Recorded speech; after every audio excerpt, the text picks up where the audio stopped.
Hey everybody, it's Toddy Waddy again, back at you here today. I'm going to be doing a tech-related video here on my interpretation of the OSI model. Anybody who works in IT or is fairly experienced or knowledgeable about technology in general probably knows what the OSI model is. A lot of people, I would even venture to say, probably know what most of the actual layers are. However, not everybody kind of knows how each layer operates within that process and just how that all works at each layer in depth. And that's what I'm going to cover here, guys. So let's get ready for that. But first, if this is your first time here, be sure to like and smash that subscribe button. I do plenty of technology related videos and as well as plenty of other casual and fun content. I love to get the community involved and interact with my subscribers. So if you're a first timer here, feel free to smash that subscribe button. All right, and without any further ado, let's get on with this. So the first thing I want to say, a good acronym to remember for all the layers of the OSI model, to remember them in order, is please do not throw sausage pizza away. So yeah, that's a good acronym for each layer of the OSI model, PDNTSPA. Yeah.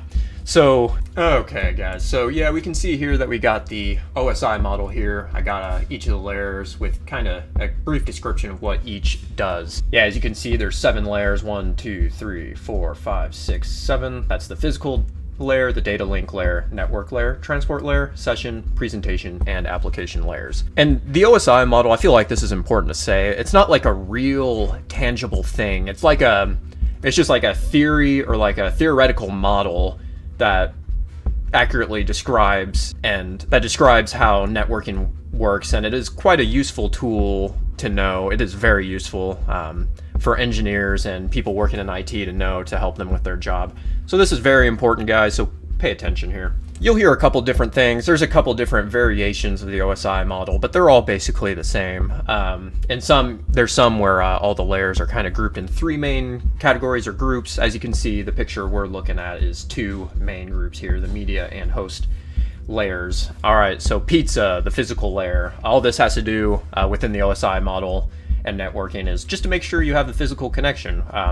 What's connecting your device to the network?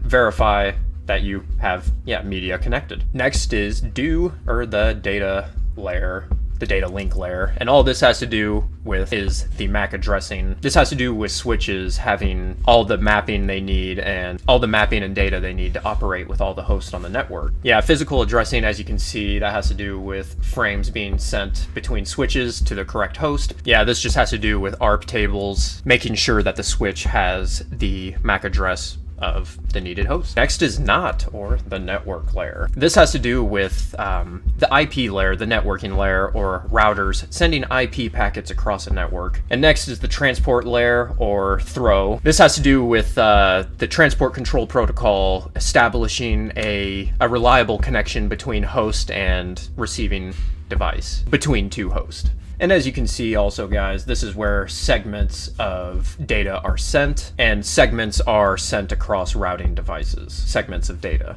All right, next is the session layer, or sausage, within the acronym. And as you can see, this has to do with inter-host communication, 2 hosts actually being able to send and receive data to one another. And I'd also like to mention, guys, when you get into the top 3 layers, a lot of people actually kind of just bundle them all up in one, because this is where all the higher level things are happening within the OSI model, like encryption, data presentation, like what you're using, what protocol you're using, like HTML, what's coming through your computer, how you're being presented the data or information. But anyways, let's get on with this. The next is the presentation layer, or within the acronym PIZZA, the pizza layer. And as I just mentioned a second ago, this is the layer that's responsible for maintaining. This is where encryption happens. This is where all that data and functions occur at. And then the very last layer, guys, is the application layer, or away, within the acronym. And this, honestly, I can see here it just says network process to application.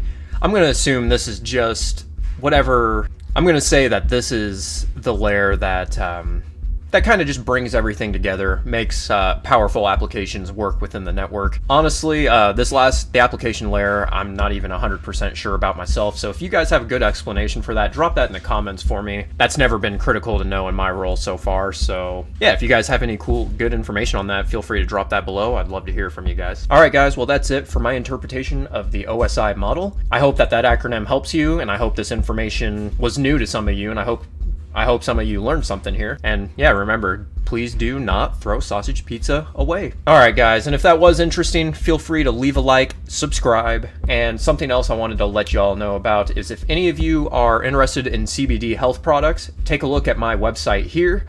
I got plenty of very good products, best in the market, best prices you can get. I got everything from pain management to things for to help with your pets. I also got plenty of things like to help with sleep, all kinds of great health and nutrition products. Feel free to take a look there, guys. Very good stuff. And as always, thank you so much for dropping by, and until next time.